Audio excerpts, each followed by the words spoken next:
Hey guys, welcome to study Q. आज हम आपको एक बहुत ही इंटरेस्टिंग स्टोरी सुनाने वाले हैं हिंदी की, जिसका नाम है तोते की कहानी। ये अमृत संचय बुक का एक चैप्टर भी है, तो अगर आप ये वीडियो पूरा देखेंगे तो आपका टेस्ट की तैयारी हो जाएगी और एक बहुत इंटरेस्टिंग स्टोरी आपको सुनने को मिल जाएगी।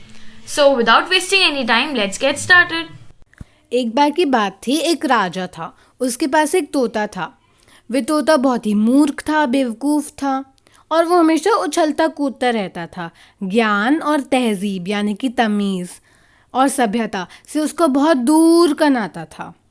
एक दिन राजा ने कहा, ये तोता तो किसी काम का नहीं है, इससे फ़ायदा तो कुछ हो नहीं रहा है, सिर्फ नुकसान ही नुकसान हो रहा है। बाग के फल खा जाता है हमेशा और इससे राजमंडी में फलों की कमी हो जाती है। तो राजा ने मंत्री को बुलाकर तोते को समझदार बनाने के लिए कहा। उसने कहा कि तुम इस तोते को समझदार बनाओ। तोते को शिक्षा देने का काम राजा के भांजे को दिया गया। राजा के भांजे को बोल दिया कि तुम इस तोते को शिक्षित करो। तो अब पंडितों की बैठक हुई। उन्होंने सोचा, तो अब बहुत सोच विचार के बाद वो इस डिसीजन पे आए कि आचार विचार प्रभाव पड़ता है, रीति रिवाज पर प्रभाव पड़ता है, इसलिए उसके लिए एक सुंदर सा पिंजरा बनवाया जाए। पंडित मोटी दक्षिणा लेकर विदा हो गए। पंडित को बहुत सोना पैसा मिल गया, उनका काम तो ख़त्म हो गया और वो चले गए। तो अब सुनार ने भी बहुत सुंदर सा पिंजरा बना दिया। अब सुनार को भी खूब इनाम मिला। अब जो गांव वाले थे उनको तोते से जलन होने लग गई कि ये तो राजा के साथ रहता है, इसके लिए सोने का पिंजरा बनवाया गया, इतना अच्छा खाता है पीता है, कोई काम नहीं है, अब ये पढ़ेगा भी तो अब ये समझदार हो जाएगा। तो इसलिए वो लोग जलने लग गए तोते से। पंडित तोते को विद्या पढ़ाने बैठे। उन्होंने राजा के भांजे को पोथियों की नकल करवाने को कहा। ढेरों पोथियों की नकल तैयार हो गई। तो जब पंडित तोते को पढ़ाने बैठे तो उसने कुछ लोगों को बुलाया जो पोथियों यानी बुक्स की नकल करें, जिससे तोता अच्छे से पढ़ पाए। जवाहरात जड़े सोने की पिंजरे की देखभाल में राजा का भांजा व्यस्त रहने लगा।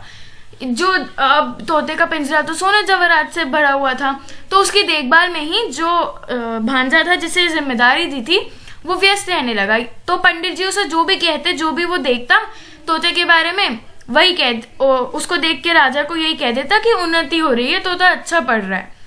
इन कार्यों के लिए अनेक लोग लगाए गए थे। राजा ने तोते की देखभाल, उसकी पढ़ाई, पिंजरे के लिए बहुत सारे लोग लगाए हुए थे और सब मोटा मोटा पैसा ले लेते राजा से। ये कहेगी कि हमने ये काम किया है, वो काम किया है, और बड़े बड़े संदूक भर लेते, बस पैसा भर लेते, काम वो कुछ करते नहीं। दुनिया में और सब चीज़ों की कमी है पर निंदकों की कोई कमी नहीं है। बिना ढूंढे हजार मिलते हैं। अब ये तो हम सबको ही पता है कि दुनिया में कुछ हो ना हो, निंदक तो बहुत सारे होते हैं। निंदक कौन होते हैं?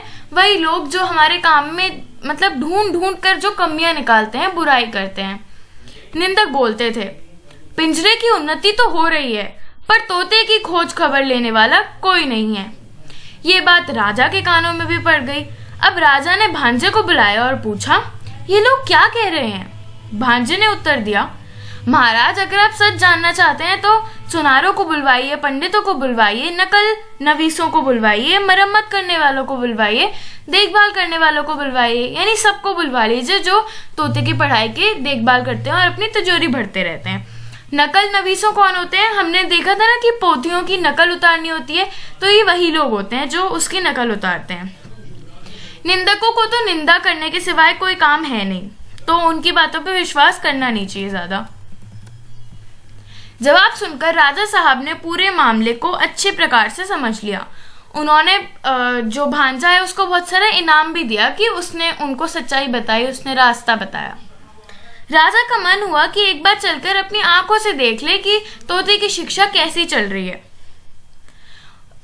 तो इसीलिए वह तोते की शिक्षाशाला में पहुंच गए, यानी उसके जो भी स्कूल था वहां पहुंच गए।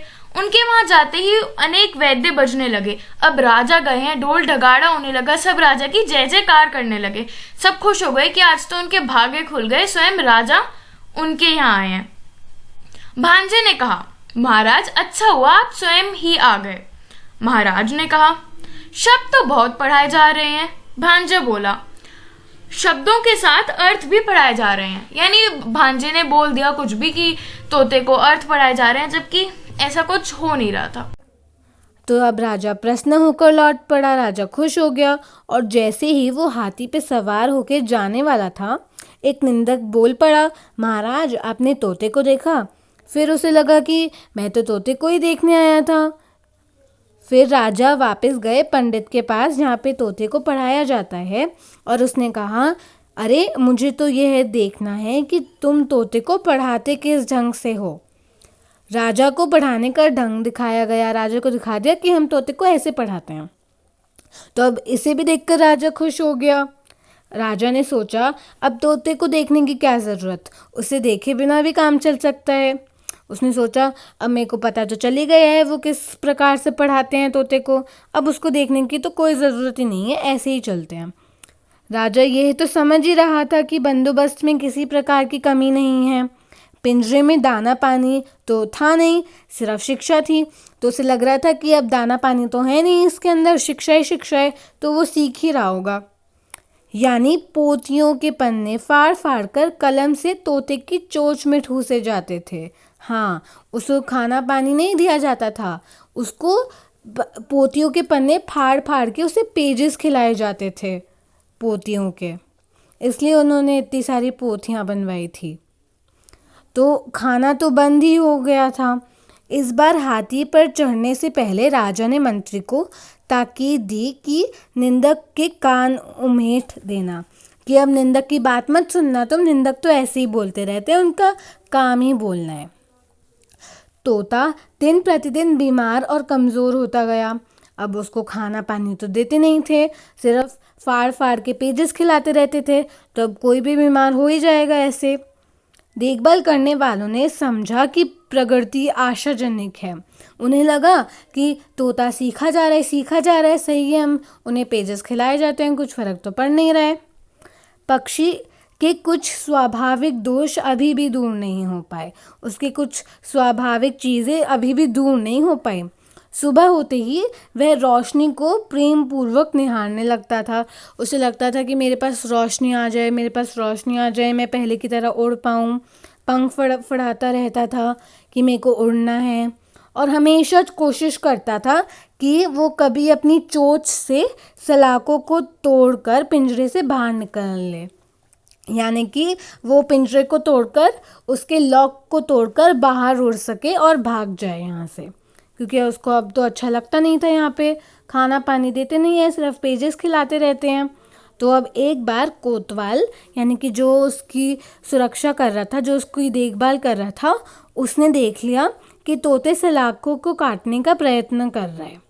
तो उसने उसी समय कहा, ये कैसी बेअदबी है, मतलब ये कैसी गुस्ताखी है, ये कैसी गलती है कि तोता पिंजरे को ही तोड़ने लग रहा है।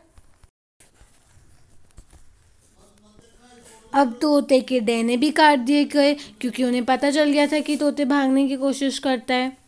तो अब जो आसपास के लोग थे, आसपास के राज्य के संबंधी थे राजा के, वो सिर हिलाकर कहने लगे कि इस राज्य के पक्षी बेवकूफ़ तो है ही है, लेकिन नमक हराम भी है कि पहले राजा का इतना सोना खर्च करवाया, पैसा खर्च करवाया, पिंजरा बनाया, पोथियाँ नकल करवाई, और तोता मर गया। तोता मर गया, कब मरा ये कोई नहीं जानता। जो भी उसकी सेवा करते थे तोते की, वो उनमें से कोई नहीं जानता कब मरा। तो अब तोता मर गया, तो निंदक ने अफवाह फैला दी, तोता मर गया, तोता मर गया। राजा ने भांजे को बुलवाया और कहा, भांजे मैं ये क्या सुन रहा हूँ। भांजे ने कहा, महाराज तोते की शिक्षा पूरी हो गई है। राजा बोला, क्या अभी भी उछल कूद करता है।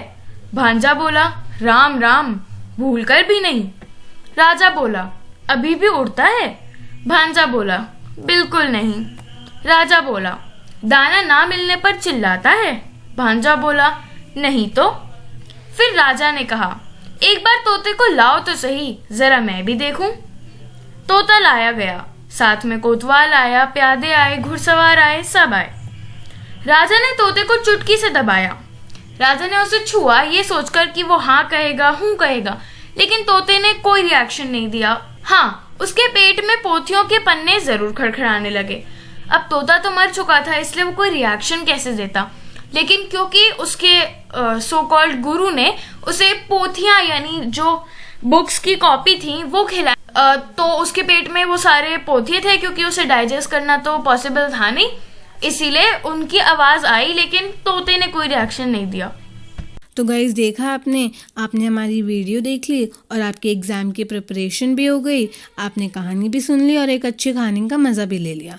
तो अगर आपको और ऐसी वीडियोस चाहिए तो हमारे चैनल स्टडी क्यू को ज़रूर सब्सक्राइब कीजिए। हमारे 100 सब्सक्राइबर्स होने वाले हैं और उस घंटी को बजाना बिल्कुल मत भूलिएगा, ताकि आपको हमारे वीडियो को नोटिफिकेशन सबसे पहले मिले। तो अगर आपके पास कोई डाउट्स है तो आप हमें हमारी ऑफिशियल जीमेल आईडी पे मेल कर सकते हैं या फिर कमेंट कर सकते हैं। Please like, share, subscribe and comment. Till then, bye bye.